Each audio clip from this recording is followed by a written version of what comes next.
मराठी माणसाच्या मनावर अधिराज्य गाजवणारं एकमेव डिजिटल चॅनल सप्तनगरी न्यूज।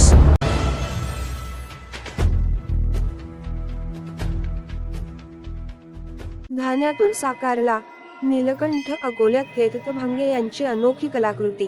भगवान शंकरांना नीलकंठ म्हटले जाते, परंतु निळ्या रंगाचे धान्य उपलब्ध नसल्याने त्यांनी तांदूळाला इको फ्रेंडली निळा रंग देऊन ही संकल्पना पूर्ण केली।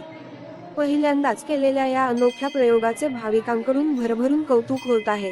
महाशिवरात्रीच्या पावन पर्वावर अकोल्यातील 12 ज्योतिर्लिंग मंदिर येथे सुप्रसिद्ध रांगोळी कलाकार केतन भांगे यांनी धान्यांचा वापर करून भगवान शंकराची अत्यंत विलोभनीय रांगोळी साकारली आहे। 5-5 फूट आकारमानाची ही रांगोळी पूर्ण करण्यासाठी त्यांना तब्बल 4 तास लागले। या रांगोळीचे वैशिष्ट्य म्हणजे यामध्ये तांदूळ, जवस, गहू, काळे तीळ, बोर, चणा डाळ, धतुरा, बेलाचे पाने आणि फुलांचा वापर करण्यात आला आहे। भगवान शंकरांना नीलकंठ म्हटले जाते, परंतु निळ्या रंगाचे धान्य उपलब्ध नसल्याने त्यांनी तांदूळाला इको फ्रेंडली निळा रंग देऊन ही संकल्पना पूर्ण केली।